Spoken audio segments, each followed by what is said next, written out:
اور عالم دین تھے کاشان کے، کہتے ہیں کہ میں ماہ محرم میں مجلسیں پڑھتا تھا، تو مجلسیں جب شروع ہونے والی تھیں تو ایک خاتون، بوڑھی خاتون میرے پاس آئیں، کہا کہ شیخ میرے گھر بھی محرم میں مجلس پڑھ دو۔ تو انہوں نے کہا کہ میرے پاس صبح سے لے کر رات تک مجلسوں کا شیڈیول جو تھا وہ پیک تھا۔ اب میں نے کہا یہ بوڑھی خاتون ہے، اب اس کو میں کہوں کہ میرے پاس ٹائم نہیں ہے، برا لگے گا۔ تو میں نے ایسا وقت بولا کہ جس وقت میں مجھے پتا تھا کہ یہ مجھے مجلس نہیں پڑھوائیں گے، تو میں نے کہا کہ دوپہر 2 بجے کا وقت ہے میرے پاس خالی۔ تو وہ بوڑھی کہنے لگی اس سے اچھا ٹائم ہی نہیں ہو سکتا۔ اب جب میں نے کہا کہ اب میں کہہ چکا ہوں، منع نہیں کر، کہتا ہے میں روز اپنی مجلس پڑھتا تھا صبح والی دوپہر کو، کہتا ہے چند خواتین بوڑھی بیٹھی ہوتی تھیں، میں تھوڑے مصائب پڑھتا تھا، تھوڑی گفتگو کرتا تھا، گھر آ جاتا تھا۔ عاشورہ کے دن میرا روٹین یہ ہوتا تھا میں اپنی ساری مجلسیں صبح پڑھتا تھا، شام کو کوئی مجلس نہیں پڑھتا تھا، عصر میں کوئی کام نہیں کرتا تھا، اکیلا چا بیٹھا تھا۔ کہتا ہے سب کو میں نے کہا، اس بوڑھی خاتون کو کہنا بھول گیا کہ میں مجلس دن میں پڑھتا ہوں، صبح پڑھتا ہوں۔ کہتا ہے میں ساری مجلسیں پڑھ کے ظہر میں گھر گیا، نماز کے بعد میں تھوڑی استراحت کرنے لیٹا، میری آنکھ لگ گئی۔ میں جیسے ہی لیٹا میں نے خواب میں حضرت سیدہ کو دیکھا۔ وہ خاتون آئی اور آ کر کہتی ہے شیخ تم نے اس بوڑھی عورت کو نہیں کہا، وہ تمہارا انتظار کر رہی ہے۔ یعنی یہ جو ہم کہتے ہیں نا کہ عزیزان محترم ہر مجلس میں وہ بی بی آتی ہیں، آپ گھر میں بھی جو عزا خانہ سجاتے ہیں اس میں بھی بی بی آتی ہیں، خیال رکھا کریں، گھروں کا خیال رکھا کریں۔ وہ اٹھا، گھبرا کے اٹھا، وہ عالم تھا، وہ گھبرا کے اٹھا، جلدی جلدی کپڑے پہنے، گرمی تھی، کہتا ہے میں دوڑتا ہوا اس خاتون کے گھر کی طرف جا رہا تھا، میں نے رستے میں دیکھا وہ اپنے گھر سے نکلتی ہے، گلی کے کونے پہ آتی ہے، پھر گھر جاتی ہے، پھر کونے پہ۔ کہتا ہے میں نے کہا مجھے دیکھ لیا، گھر کیوں نہیں جا رہی؟ کہتا ہے جب میں قریب پہنچا تو مجھے کہتی ہے شیخ کہاں رہ گئے تھے، کیوں اتنی دیر کر دی، سیدہ خود مجلس میں آئی ہوئی ہیں۔ اللہ اکبر۔ وہ عالم فرماتے ہیں کہ جو آنکھیں خواب دیکھ رہی تھی یہ بوڑھی عورت حقیقت میں دیکھ رہی ہے۔ ہاں عزادارن محترم یہی ماں ہے نا جو کربلا آئی ہے، یہ ماں کربلا آئی ہے، شب عاشورہ بھی آئی ہے۔ اور علماء جو بیان کرتے ہیں نا کہ اس جگہ کو کہ جہاں امام نے گرنا تھا اس جگہ پتھر اٹھاتی رہی یہ ماں۔ کیوں؟ آپ کہیں گے بھائی تیر لگنے تھے، نیزے لگنے تھے، نہیں، یہ تو ماں جانتی ہے نا میں نے اس کو پالا کیسے تھا۔ آج بھی شب جمعہ عزیزان محترم، آج بھی ساری روحیں کربلا میں ہیں، آج بھی ساری روحیں، اور انشاءاللہ ہر مومن کا دل بھی کربلا ہونا چاہیے۔ یہیں سے بیٹھ کر جو ہے وہ سلام بھیجیں، صلی اللہ علیہ یا ابا عبداللہ، صلی اللہ علیہ یا ابا عبداللہ، صلی اللہ علیہ یا ابا عبداللہ۔ یہیں سے ہم سب کی زیارت جو ہے وہ کربلا میں ہو گئی عزیزان محترم، مگر وہ ماں آج بھی کربلا آتی ہے۔ میں کہوں گا یا سیدہ ہم نے تو بڑی دعائیں کی کہ 40 امام حسین پر ہم آپ کے بیٹے کا غم منانے کربلا پہنچے، مگر کیا کریں اس وبا اور بیماری نے آج اعلان کر دیا کہ آج وہ باہر کے زائرین کو نہیں بلائیں گے۔ یہ دل جانتا ہے کہ کیسے کربلا سے جدا ہو، اصل جدا ہو نہیں سکتا۔ اس دل کی مشکل یہی ہے کہ یہ جب کربلا زیارت کر کر آتا ہے تو بدن آ جاتا ہے، دل وہیں رہ جاتا ہے۔ ہاں زاداران محترم کربلا ہے ہی ایسی، کربلا ہے ہی ایسی کہ وہاں پر وہ بہن جانتی ہے کہ کس طرح اپنے بھائی سے جدا ہوئی ہے۔ ہم تو زیارت چھوڑنا ہمارے لیے مشکل ہوتا ہے نا، آنا آج ہم جا نہیں پا رہے، ہمارے لیے بڑا مشکل ہے چلنا، لیکن پھر بھی عزاداران محترم کبھی نہ کبھی تو زیارت پر چلا ہی جاتا ہے نا، کسی نہ کسی دل سے چلا ہی جاتا ہے۔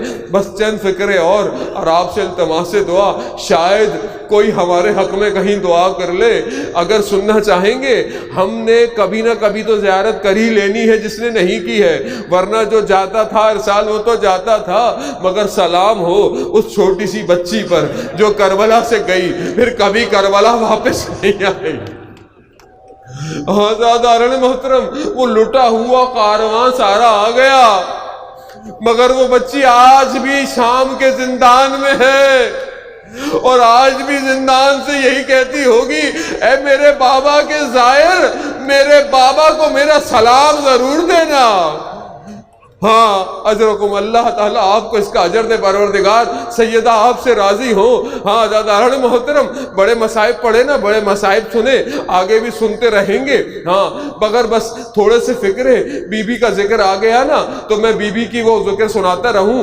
یہ وہ بچی ہے نا، آپ نے مصائب سنے، یہ بچی کس طرح اپنے بابا سے جڑی ہوئی ہے، کس طرح اس کا رابطہ جو ہے وہ علی اکبر سے ہے، کس طرح یہ چچا عباس سے محبت کرتی ہے۔ یہ سارے رابطے آپ کے ذہن میں ہیں نا، کہ جب علی اکبر جا رہے تھے نا، میں مصائب نہیں پڑھ سکتا، شب جمعہ علی اکبر کے مصائب پڑھنا علماء منع کرتے ہیں، بس میں یہ کہوں گا کہ جب یہ علی اکبر جب خیموں سے جا رہے تھے نا، تو راوی کہتا ہے کہ خیمے کا پردہ اٹھتا تھا پھر بند ہو جاتا تھا، اٹھتا تھا، تو میں نے دیکھا ایک چھوٹی سی بچی ہے جو علی اکبر کے لپٹی ہوئی ہے۔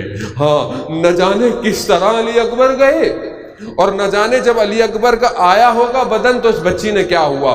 مقتل خاموش ہے، ان باتوں کو خود آپ کو محسوس کرنا ہے۔ ہاں زیادہ محترم، پھر حضرت علی اصغر گئے، اس سے پہلے چچا عباس پانی لینا بھیجا، اس امید سے کہ چچا لے کر آئیں گے، اور یہ محبت آج آپ جانتے ہیں آج تک اس علم کے ساتھ مشکیزہ ہے۔ کیوں؟ کیونکہ جہاں پہ بھی عباس ہوگا وہاں پر سکینہ کا ذکر ہوگا۔ مگر یہ سب ساری محبتیں اپنی جگہ، مگر اس بچی کو جو اپنے بابا سے محبت تھی اسے آپ کسی سے کمپیئر نہیں کر سکتے، اور یہ سے وہ پہچان سکتا ہے جس کی اپنی چھوٹی بچی ہو۔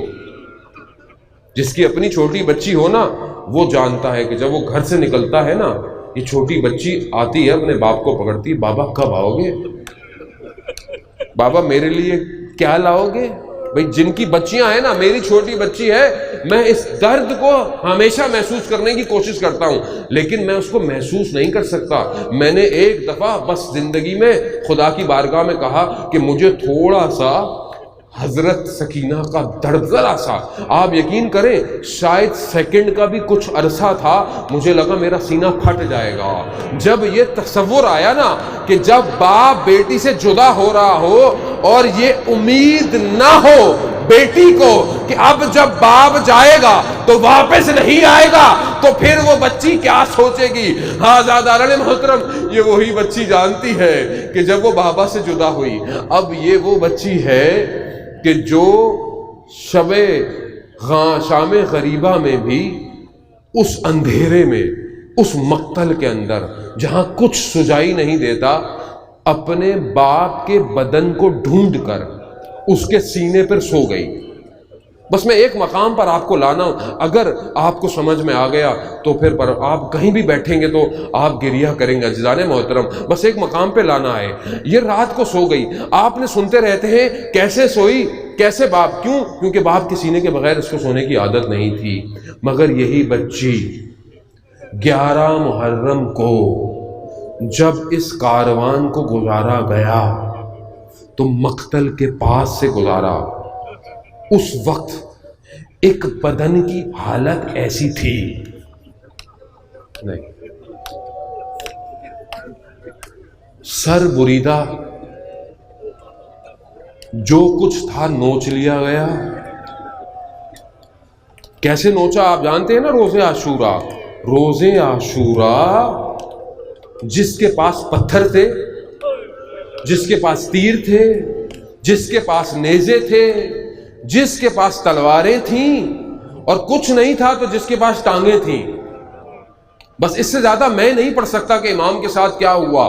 یعنی وہ بدن کہ جس کے اوپر کربلا کی خاک نے چھپایا ہوا ہو، رگوں پر خاک اٹی ہوئی ہو، اس بدن کو جب امام سجاد نے دیکھا نا 11 محرم کو، تو اس سے پہلے جان نکلتی بی بی زینب نے اپنے آپ کو سواری سے گرا دیا، اور جب اپنے بھائی کو دیکھا نا تو کہا یہ میرا بھائی، یہ میرا بھائی اخل حسین، یہ میرا بھائی ہے۔ وہی بچی جو سینے پہ سوتی تھی، پھوپھی جان یہ کس کا بدن ہے؟ اللہ اکبر۔ ہاں زاداران محترم، یعنی بدن کا وہ حال ہوا بچی اپنے بابا کو پہچان نہ پائی. جب شام کے زندان میں جب بی بی نے گریہ کیا نا، جب یزید نے تشت بھیجا کہ جاؤ بچی کو خاموش کراؤ، بچی کو چپ کراؤ، اب لوگ سمجھے کھانا آئے گا، کوئی ایسی چیز آئے گی، بچی خاموش ہو. جب تشت سے کپڑا ہٹا تو کیا دیکھا؟ ایک سر ہے جس کے زلفوں میں خاک کٹی ہوئی ہے، چہرے پر زخموں کے نشان ہیں، ہونٹوں پہ زخموں کے نشان ہیں نا. اب جب اس بچی نے مقتل کہتا ہے، بچی نے اس سر کو اٹھایا، اپنے آپ کو سر پہ جھکایا، لبوں کو لبوں سے ملایا اور کہا من کنتو من الذی. ارے بابا آپ کہاں تھے جب خیموں کو آگ لگی؟ ارے بابا آپ کہاں تھے جب دامن جلائے گئے؟ اور شاعر اپنی زبان میں بی بی کی باتیں کرتا ہے، کہتا ہے بی بی اپنے بابا سے مخاطب ہو کر شاعر کہتا ہے، بی بی فرماتی ہوں گی، بی بی کہتی ہوں گی، بابا یہ شہر کے لوگ عجیب تھے، یہ شہر کے لوگ عجیب تھے، انہیں یتیموں کا خیال نہیں تھا، جب ان سے کچھ مانگا جاتا تھا نا تو یہ تماچے مارتے تھے. اور ہاں سنیں گے، وہ بچی کہتی ہے، بابا اگر یہ خود مجھے کہتے تو میں خود گوشوارے دے دیتی.